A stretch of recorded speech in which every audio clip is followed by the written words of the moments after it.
Hello, good morning friends. आज हम बात करने वाले हैं how to improve chances of conception naturally. आजकल क्या होता है, जब एक शादी हो जाती है कपल की, तो उनकी बहुत सारी अलग अलग प्रायोरिटीज होती है। कुछ का ऐसा कहना होता है कि हम एक दूसरे को समझना है, थोड़ा समय चाहिए। कुछ को होता है कि करियर स्टेबलाइज करना है। कुछ का ऐसा होता है कि हमें फाइनेंशियल स्टेबिलिटी चाहिए। इन सब चीज़ों में कहीं ना कहीं जो चीज़ इग्नोर होती है वो होती है प्रेगनेंसी और चाइल्ड बेयरिंग। नाउ एक बार जब एक कोई कपल डिसीजन पे आ जाता है कि अब हमें प्रेगनेंसी प्लान करनी है और चाइल्ड के लिए हम प्रिपेयर्ड हैं, तो फिर वो नेचुरली ट्राई करना शुरू करते हैं। जनरली वो लोग बहुत सारा गूगल में सर्च करते हैं, इन्फॉर्मेशन निकालते हैं, एंड देन दे ट्राई कि चलो अब ट्राई करते हैं प्रेगनेंसी के लिए, वी आर प्रिपेयर्ड। सो फिर वो लोग 1 महीना, 2 महीना, 3 महीना इस तरह से ट्राई करते हैं। फिर कई बार होता है कि प्रेगनेंसी नहीं ठहरती है, तो फिर स्टेज आती है पैनिक होने की, एंड देन दे डिसाइड कि आज हमको डॉक्टर से मिलने जाना है। लेकिन ये पैनिक सही है क्या, इसको हमें समझना जरूरी है। क्या होता है कि एक ह्यूमन जो बॉडी होती है, उनकी फिजियोलॉजी, जो एक नॉर्मल सिस्टम होता है, उसको हमें जरूरी है समझना पहले कि हम ये कंक्लूड करें कि हमें इनफर्टिलिटी है या हमें प्रेग्नेंट होने में कुछ प्रॉब्लम आ रही है। क्या होता है, कोई भी जो एक यंग कपल है who are less than 30 years के आसपास, जिनको कोई भी प्रॉब्लम्स नहीं है, जैसे किसी औरत का जो मासिक धर्म है, मेंस्ट्रुएशन है, वो रेगुलर बेसिस पे आ रहा है, बहुत ज़्यादा ओवरवेट नहीं है, या साइकिल्स इरेगुलर नहीं है, ऐसा कोई प्रॉब्लम नहीं है, और हस्बैंड को भी कोई प्रॉब्लम नहीं है, सेक्सुअल डिस्फंक्शन नहीं है, तो अगर वो प्रेगनेंसी के लिए ट्राई कर रहे हैं और अगर वो 3 महीने तक रेगुलर अनप्रोटेक्टेड कांटेक्ट करते हैं, तो चांसेस हैं कि वो 30% तक प्रेगनेंसी अचीव कर सकते हैं इन 3 मंथ्स ड्यूरेशन। मतलब 100 में से 30 लोगों को प्रेगनेंसी रह सकती है 3 महीनों के कांटेक्ट के बाद में।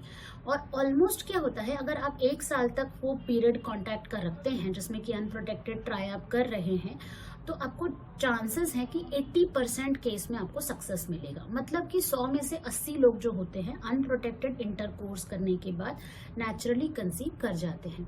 अब बचे 20% लोग, सो उनमें से और एक्स्ट्रा के 10% जो होते हैं, मतलब 2 साल के ट्रायल के बाद 90% लोग प्रेग्नेंट हो सकते हैं। और जो बचे कुछ जो 10% लोग होते हैं, उन्हें जेन्युइनली कुछ प्रॉब्लम होता है जिसकी वजह से वो प्रेगनेंसी नहीं रह पाती है उनमें।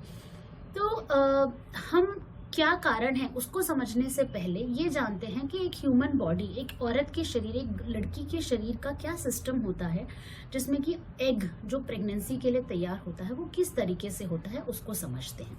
ठीक है, ये मैं आपके सामने एक पिक्चर रखती हूँ। ये एक human reproductive system of a female body, मतलब कि एक औरत का जो प्रजनन क्रिया का शरीर होता है वो एक अंग है ये, जिसमें आप ये देख सकते हैं, दिस इज यूट्रस। ये जो है ये यूट्रस है, ये है वजाइना, ये है ओवरी, दोनों साइड्स में होती हैं ये, और ये है हमारा फेलोपियन ट्यूब जो कि दोनों साइड में होती है। तो एक यूट्रस होता है, 2 फेलोपियन ट्यूब्स होती हैं, 2 ओवरीज होती हैं, एक सर्विक्स होता है और एक वजाइना होता है। क्या होता है कि एक औरत को जब माहवारी आती है, जब पीरियड शुरू होते हैं, फॉर एग्जाम्पल जैसे आज अगर उसका पहला दिन है, तो अगर आज पहला दिन है, तो आज से ही उसके जो अंडे बनने की प्रक्रिया होती है वो धीरे धीरे शुरू हो चुकी होती है, जिसको कि हम अल्ट्रासाउंड के थ्रू भी मॉनिटर कर सकते हैं, सोनोग्राफी, बट वो एक नेचुरल ट्रायल में जरूरी नहीं होता है। तो क्या होता है कि जब वो अंडा बनने लगता है, जो अंडा होता है ना, वो एक पानी की थैली के अंदर होता है, एक छोटा सा पानी का गुब्बारा होता है, बहुत ही छोटा होता है, जो हम मिलीमीटर्स में शुरुआत में काउंट करते हैं। उसके अंदर एक छोटा सा माइक्रोस्कोपिक एग होता है। तो जैसे जैसे हमारी माहवारी आगे बढ़ती है, जैसे पीरियड्स के 2 दिन से हम 7वें दिन, 10वें दिन पे जाते हैं, तो जो फॉलिकल होता है वो बढ़ने लगता है, उसके साथ में एग का भी ग्रोथ होने लगता है। और एक समय आता है कि जब वो अंडा फूटने के लिए, मतलब वो फॉलिकल रप्चर होने के लिए रेडी हो जाता है। तो अगर एक लड़की की माहवारी जो कि रेगुलर है, जो उसको हम एवरेज में 28 से 30 दिन का मानते हैं, उस समय पे क्या होता है कि एवरेज में जो मध्य साइकिल होता है, मतलब मिड साइकिल, जिसको कि हम पीरियड का एवरेज में 14 दिन, 15 दिन, 16 दिन बोलेंगे, उस समय पे वो फॉलिकल रप्चर होता है और उसमें से एग रिलीज हो जाता है। ठीक है, तो ये जो ओवरी होती है, इसके अंदर एक फॉलिकल बनता है, उसके अंदर से एग रिलीज हो जाता है, और जो एग रिलीज होता है, यहाँ पे देख सकते हैं कि ऐसे जॉ की तरह में फेलोपियन ट्यूब ओवरी को ऐसे एंगल्फ करके रखी। तो जो ये एग होता है, ये इस ट्यूब के सहारे से, जो एक पाइप की तरह स्ट्रक्चर है, उसके सहारे से यहाँ पे चढ़ने लगता है। अब इसी दौरान अगर हस्बैंड और वाइफ का संबंध होता है, उनके बीच में इंटरकोर्स होता है, तो जो स्पर्म होते हैं वो यहाँ से ट्रैवल करते हैं, ऊपर आते हैं, और ये रास्ते से यहाँ से आते हुए यहाँ पर आते हुए यहाँ पे एक एम्प्यूला करके पार्ट होता है, यहाँ से एग आता है और यहाँ से स्पर्म आता है, और ये यहाँ पर आकर आपस में मिलते हैं।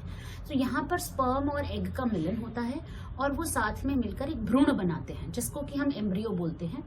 ये बनने के बाद में इनका फर्दर डेवलपमेंट होता है और फिर वो भ्रूण धीरे धीरे यहाँ आकर यहाँ ट्रैवल होता है और यहाँ पर आकर इम्प्लांटेशन हो जाता है। समझ लीजिए अगर हस्बैंड और वाइफ का इस करेक्ट समय पर इंटरकोर्स नहीं हुआ तो स्पर्म ऊपर नहीं आएगा, तो जो एग होता है वो ऑटोमेटिकली डिसॉल्व हो जाता है और एक औरत की माहवारी वापस से 15 दिन में वापस आ जाती है। तो जो ये हमारा ओव्यूलेशन के बाद का समय होता है ना, ओव्यूलेशन के बाद का समय जो होता है विच इज अ कांस्टेंट समय होता है, वो 12 से 14 दिन का एक कांस्टेंट समय होता है। अगर संबंध नहीं हुआ तो एग को स्पर्म नहीं मिलता है, ओव्यूलेशन हुआ है लेकिन उनका फर्टिलाइजेशन नहीं होता है, और अगर फर्टिलाइजेशन नहीं हुआ तो प्रेगनेंसी नहीं ठहरती है और वापस से लड़की को माहवारी आ जाती है। अब क्या होता है, हमें यही समझना है कि हमारा जो फर्टाइल पीरियड है कि हम कब संबंध रखें तो chances of meeting sperm with egg increases. क्या होता है कि जब एक बार एग रिलीज हो गया तो वो सिर्फ 24 घंटे के लिए ही सरवाइव कर सकता है। जो उसकी लाइफ होती है वो 24 घंटे ही होती है, मतलब एक ही दिन, उससे ज्यादा नहीं होती। लेकिन जो स्पर्म होता है उसकी औरत के शरीर में लाइफ एक एवरेज में कांटेक्ट के बाद में, एक बार वो औरत के शरीर में रिलीज हो चुका है उसके बाद में एवरेज में 3 डेज होती है, लेकिन मैक्सिमम वो 5 दिन तक सरवाइव कर सकता है।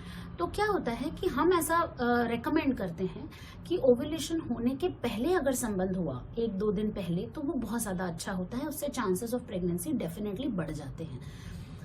तो अब क्या होता है कि जो फर्टाइल पीरियड होता है, अगर किसी लड़की की माहवारी अगर रेगुलर बेसिस पे आ रही है जो कि 28 से 30 दिन की है, तो उस दौरान अगर हमारा जो ओव्यूलेशन का टाइम है वो हमें समझना है एवरेज में 14, 15, 16 दिन। तो हम ऐसा रेकमेंड करते हैं कि पीरियड्स के 11वें दिन से 20वें दिन तक या 18वें दिन तक भी अगर माने तो 11वें से 18वें दिन तक आप लोग अनप्रोटेक्टेड ऑल्टरनेट डे इंटरकोर्स करेंगे तो आपके चांसेस ऑफ प्रेगनेंसी जो है वो मैक्सिमम रहेंगे।